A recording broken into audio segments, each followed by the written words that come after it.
question is, what is the purpose of life? This is where I'm going to present my case, Stephen is going to present his case, and you can make a decision. My case is that we believe that as Muslims, that the purpose of life is to worship in one God and to believe in one God and to worship in one God. Sure. When we say worship, we mean submission to the ultimate creator. Submission meaning, to follow all of the injunctions of God, cool, and to abstain from all of the prohibitions of God. Cool. Why?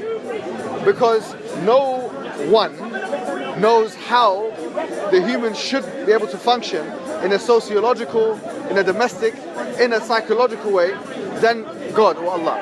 Well, no one knows better than God, Yeah, no one knows better than God. Right. Therefore, we say that God has sent messengers and prophets aforetime, that like me and Stephen will agree, of Abraham, Moses, yes?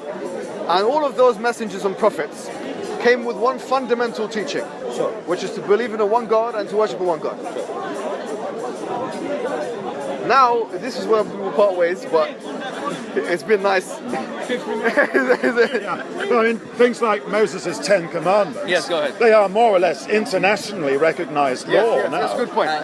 So that does suggest that there is an objective moral law. Chime in? Go on.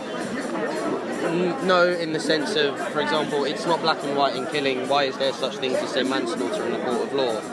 When God said, thou shalt not kill. And also the first 4 commandments, I think it is, if I'm not mistaken, believe in God, no idols, respecting parents, right? And I can't remember what the 4th one was, but I think the 4th one might be... You've got a reference here. Yeah, but the same morality is those accepted have got nothing worldwide. to do with like judicial court systems. Like, we don't live our lives by that kind of thing.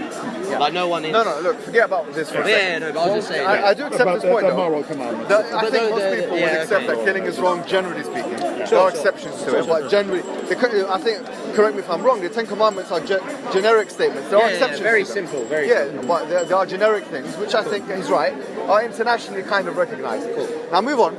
We believe in these prophets and messengers that came before time that had one fundamental message, to believe in a one God and to worship one God. Now, they came with 2 things. We as Muslims believe that they came with 2 things. They came with a message, Right. and at the same time they came with a miracle or a sign or evidence. Sure. Now, the message was always the same, to believe in a one God and to worship a one God. The miracle was different according to time and place, but it was something that went against the natural order and was probabilistically, you could say, almost impossible to think about or to execute had it not been from the higher power. Right. So, we do believe, as Muslims and Christians, both of us believe in the parting of the sea and all these kind of things, and we believe that they were intentionally meant to defy the laws of nature, really. Like Noah's Ark. To prove Noah's Ark, we have different narrations of it, but they were defying the laws of nature, and these laws of nature, and this would act as an evidence, as a proof. Sure. You see what I mean?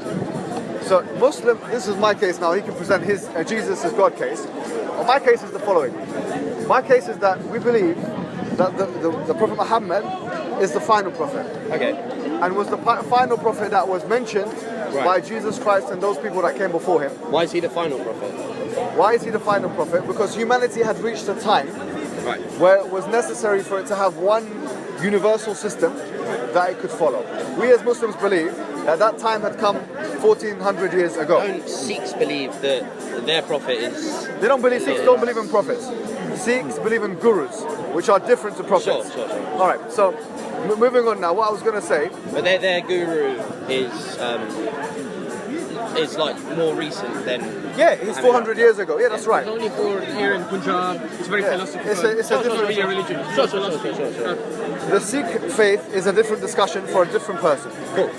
They have a Punjabi-based religion, which is based in Punjab, and doesn't recognize the divine nature of any of the religions that came before.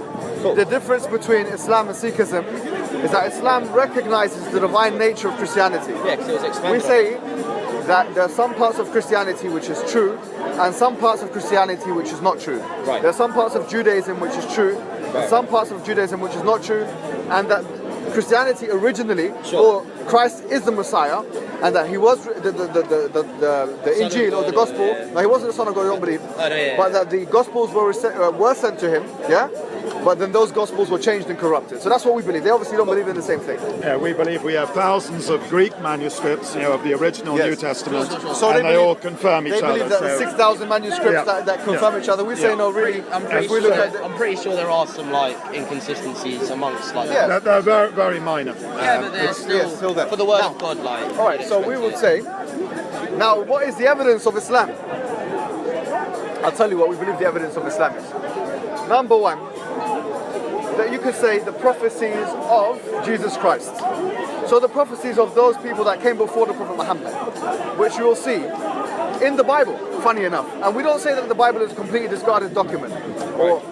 So there are things, if you look at, for example, the book of Isaiah, chapter number 29, verse number 12, it says that there will come, it was talking about prophets that will come in the future, and it said it will be said to them, read, and that they will say, you're not of the learned.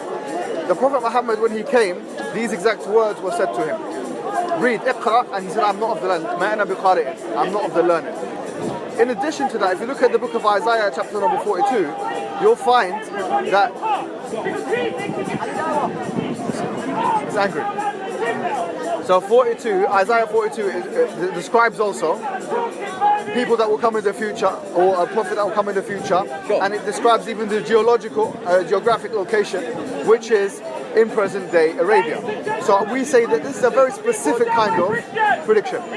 Number two, the evidence within Islam, you could say, number one, the preservation of the Quran.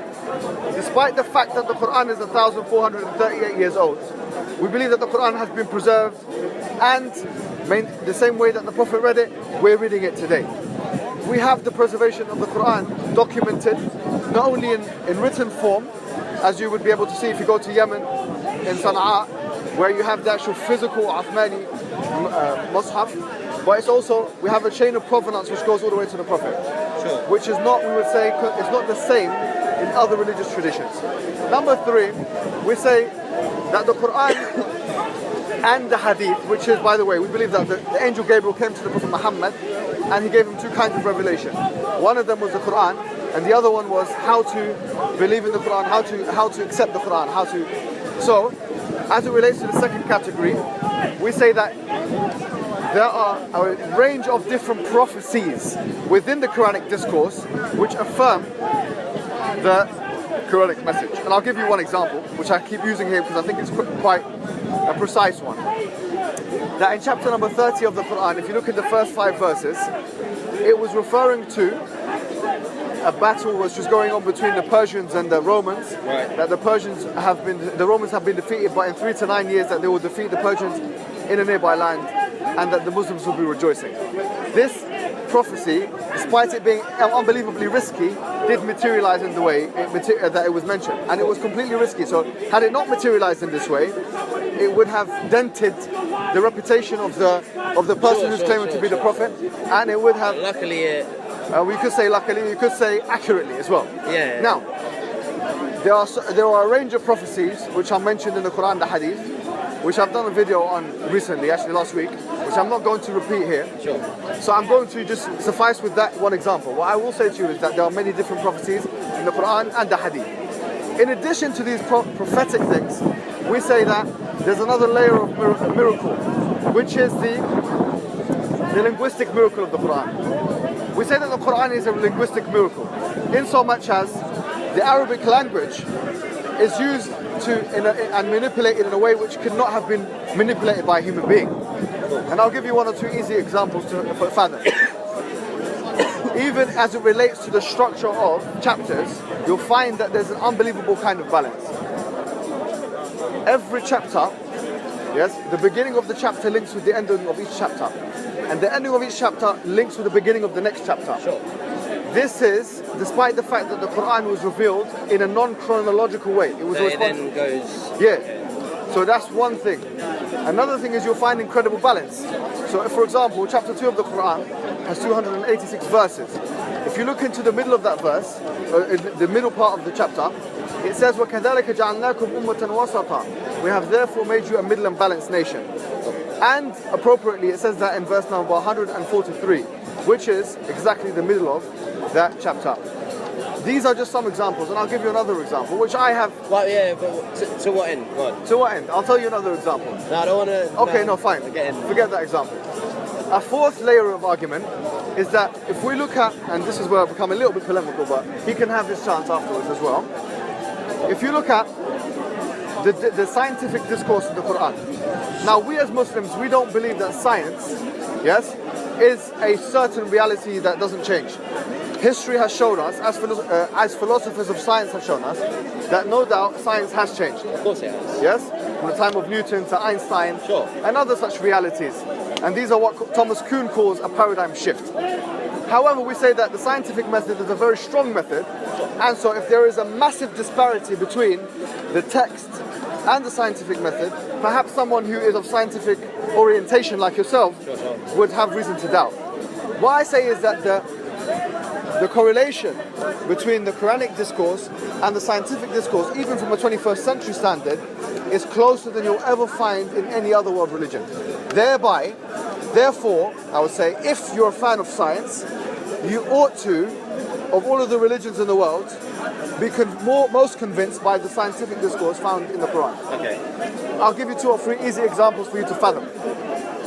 In the Quran, in chapter number 39, verse number 5, sure, it says, يُكَوِّرُ اللَّيْلَ عَلَى النَّهَارِ وَيُكَوِّرُ النَّهَارَ عَلَى اللَّيْلِ. That God wraps the night into the day and wraps the night into the day into the night. The earliest commentaries like Ibn Abbas and others, they said that this was a revolution, and they said it was like a turban. Therefore, they calculated from this verse, people like Ibn Abbas, people like Ibn Ahmad ibn Hanbal, which are old commentaries, like of 1,200, 300 years, Ibn Taymiyyah and others, they said that the earth was round.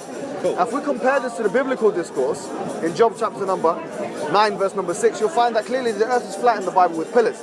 Now we say that one is much more superior than the other in terms of the discourse. Sure, but it had been said that the world was round. I'm not saying that. The Greeks. Yeah, I'm not saying that because the Quran says that the earth is round, Sure. that they must be from the God. Sure. What I'm saying is, if you had to choose between all the world religions, sure, that which is most concurrent with the scientific method is the Quranic message. Yeah, the lesser of two evils in that sense. No, and what we're saying is that I'm not saying here that there will not be any contradiction between science and the Quran. Yeah, there definitely is. Does the Quran have the book of Genesis, for example? No, we don't have book of Genesis. And by the way, the account in Genesis is completely different to the Quranic discourse. So we don't believe, we're not compelled, like evangelical, I'm not saying you are, because I know that you believe in a 14 billion year old universe. But as Muslims, we are not compelled to believe in a 6,000 year old universe. Sure. Why? And we can say that the 6 periods that mentioned in the Quran are actually periods of time. So do Muslims believe in, say, Adam and Eve? We believe in Adam and Eve are the names of the first 2 humans. There's no way to disprove this, right? So we believe that the first 2 human beings, Adam or Hawa. How do we know there were 2? Do you know what I mean? Yeah, this is something that doesn't prove or disprove Islam. Yeah, I'm not saying it does, but... Pardon? I'm not saying that you said like... Yeah, well, look, the story of Adam and Eve in the Quran is radically different from that in the Bible. Once again, there are some continuities and some similarities, but there are differences. So what I would say to you is that don't just... Can I ask a question? Go ahead. Wouldn't, say, a text from God, should it not be infallible? Yes, absolutely. That's my point, yes. We're saying that, in fact, the Quran makes this challenge, and I'll make this as a point. The Quran in chapter number 4, verse number 82, it says, أَفَلَا يَتَدَبَّرُونَ الْقُرْآنَ. Have they not pondered over the Quran? وَلَوْ كَانَ مِنْ عِنْدِ غَيْرِ اللَّهِ لَوَجَدُوا فِيهِ اخْتِلَافًا كَثِيرًا. Had it been from other than God, they would have found in it many inconsistencies and contradictions. Sure. That's a challenge for humankind. What we're saying is that you'll never be able to find an inconsistency or a contradiction in the Quranic discourse. Just the scientific method? No, the scientific method, we said, is limited and has itself gone through a evolution, yes? What we're saying is that... I wouldn't say that the scientific method has gone through... Really? I'd say that science itself, the scientific method itself has gone through an evolution. If you look at the days of Aristotle, Aristotle advocated for a deductive method when it comes to science.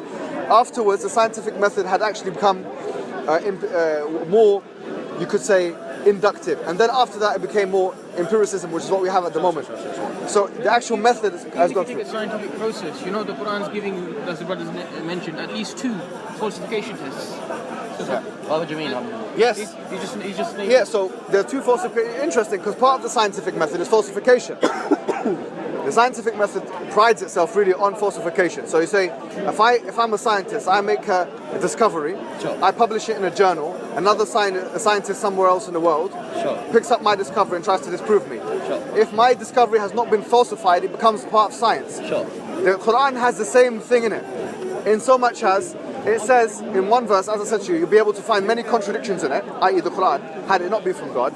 But the other falsification test is found in chapter 2 of the Quran, where it says that if you believe that it's other than God, فَأْتُوا بِسُورَةٍ مِّن مِثْلِهِ وَدَعُوا شُهَدَاءَكُم مِّن دُونِ اللَّهِ إِن كُنتُمْ صَادِقِينَ.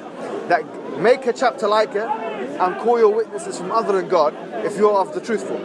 Now you can say this is very subjective, yeah? Sure. I would say to you that there is a quantifiable element to this. That the Quran is the most memorized book in the world. It has changed the political and sociological landscape, you could say, more than any other religion that came after it. Sure. And furthermore, it is used, or it's in practical usage, yes? It's in practical usage and implementation more than any other book. In other words, people have to pray with it 5 times a day and such. Sure. That suggests that the Quran has had the biggest effect, yes, of any book in the world. Sure. And that suggests, therefore, you could say, I know he would beg to differ, I know. But that would also suggest, therefore, that there's a quantifiable element to the Quranic challenge. So if you today made something like the Quran, you attempted to make something like the Quran, and my challenge to you would be, can you create an effect like the Quran? We're talking about Prophet Mohammed now, 1400 years after his death. Sure. Can you create something such that people will be talking about you 1400 years after your death, and also living by the words that you would apparently made up? Yeah, I mean, like, I'm pretty sure that with, say, the Quran and the Bible, that it was spread not only, it wasn't that people willingly chose to take it on, it was also forced as well. What you said before, if you remember our discussion, was that you have no way of proving something is objective morality, yes? Sure. So if we take for granted what you're saying is true, me and Stephen will agree with you. That maybe there are there's some military element to the expansion of Islam in the early days. So what? That's my question. You can't say that's even wrong, because you can't even say that's wrong. So the point is, that's neither here nor there.